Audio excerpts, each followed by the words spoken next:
Mes chers amis, nous allons maintenant découvrir un nouvel enseignement sur la fête de Purim et plus particulièrement sur cette mitzvah que nous avons au moment du Mishté, de boire du vin.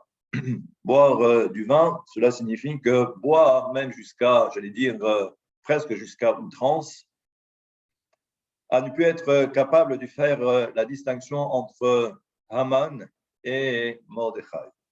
Et là, donc, ce que nous enseigne ici le Hari HaKadosh dans le Sha'ar HaKavanot, c'est que nous savons qu'il y a ce qu'on appelle les forces du mal, c'est ce qu'on appelle la Klippa. La Klippa, donc, c'est l'écorce. Mais comme vous le savez maintenant, c'est que chaque chose qui existe a besoin d'une étincelle divine qui lui permet justement d'exister.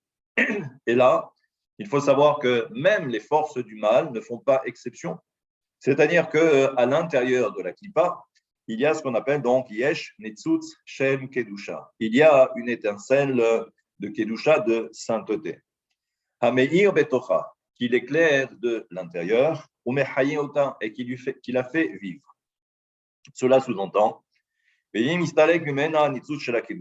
Maintenant, si ce Netzutz, si cette étincelle de Kedusha devait ensuite partir, eh bien, il n'y aurait plus aucune vie à l'intérieur de cette clipa, de cette écorce, et il faut savoir donc que cette clipa finirait par disparaître tout de suite, immédiatement. Et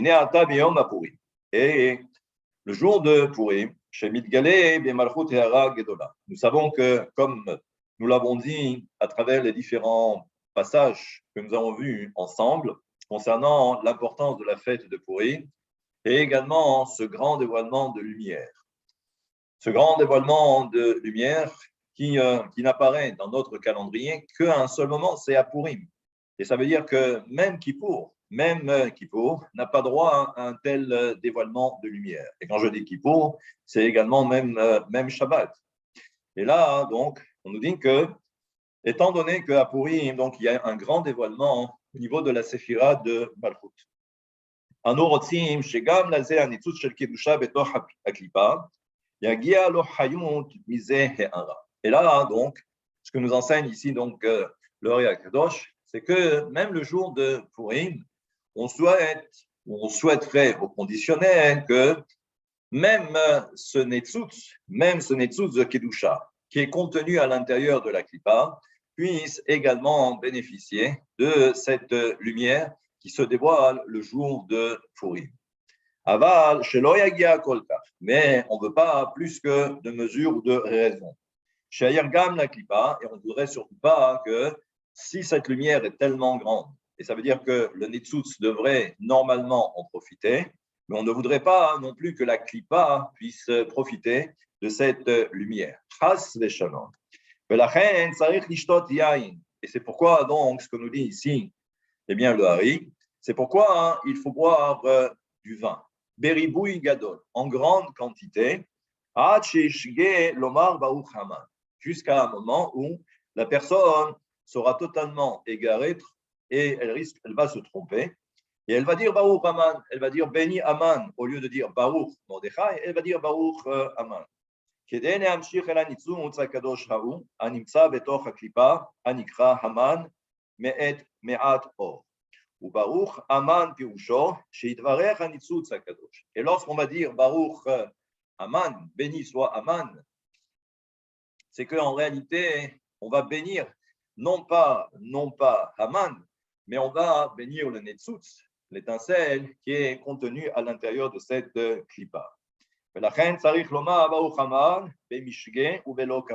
donc, c'est pourquoi, eh bien, on devra donc réciter Baruch Aman, mais sans aucune intention. C'est-à-dire que lorsque l'on boit plus que de raison, surtout pour les personnes qui n'ont pas l'habitude, eh bien, dès l'instant où on va boire un petit peu plus que d'habitude, c'est là où justement, eh bien, on n'a plus toute notre, notre clairvoyance, notre lucidité.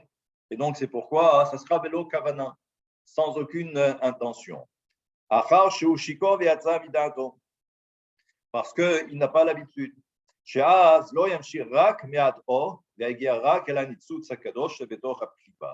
שאם יהיה אמירתו ברוך המן חס ושלום בכוונה, il dit parce que si quelqu'un dit Baruch Haman avec l'intention, alors à ce moment-là, אז ימשיך ריבוי אור אל הניצוץ הקדוש שבתוך הקליפה, ועל ידי ריבוי האור יעין גם אל הקליפה עצמה חס ושלום. Et donc, si quelqu'un n'était pas dans cette situation où presque dans un état, entre guillemets, d'ébriété, où lorsqu'il va dire Baruch Haman, ce n'est pas avec la kavana.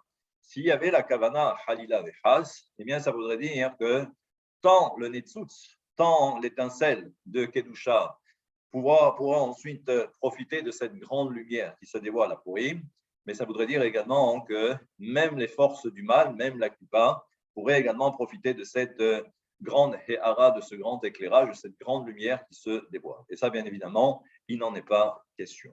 Donc on comprend maintenant que tout le principe, c'est que même ces petites étincelles qui animent même les clipotes, eh bien, il faut qu'elles puissent profiter le jour de Purim de ce grand éclairage.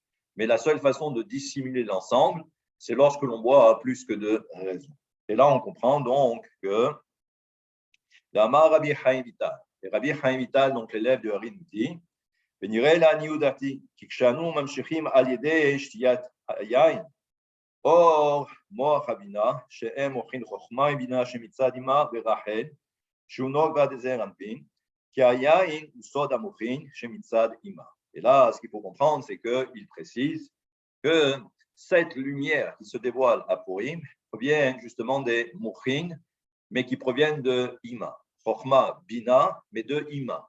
Et nous savons que comme pour la fête de Pessah, qui approche d'ailleurs ensuite dans un mois, eh bien là aussi, vous savez que les 4 coupes de vin font référence également à ces 4 mouchin de Bina, et la matzah fait référence à Chochma. Donc il nous dit qu'en fait, c'est que le vin que l'on va consommer à Purim fait référence à Bina, mais cet éclairage dont on a parlé justement il y a quelques instants. Et il nous dit,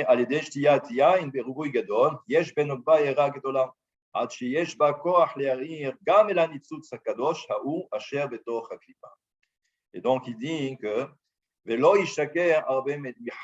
simplement, là, le Rabbi Chaim Vital précise et il dit attention, on doit boire un peu plus que d'habitude, mais il précise, il ne faut pas être non plus ivre. Ce n'est pas le but, contrairement à ce que l'on pourrait voir parfois dans certaines communautés où malheureusement, on n'a pas bien compris quelle était l'importance. Ce n'est pas de d'arriver à un point où on est totalement ivre, mais c'est simplement boire un peu plus que ce qu'on a l'habitude de consommer le restant de l'année. Et c'est comme ça que l'on accomplit la mitzvah, et c'est comme ça que l'on permet donc à ce nitzutz, à cette étincelle, également de profiter de cet éclairage de la fête de Purim.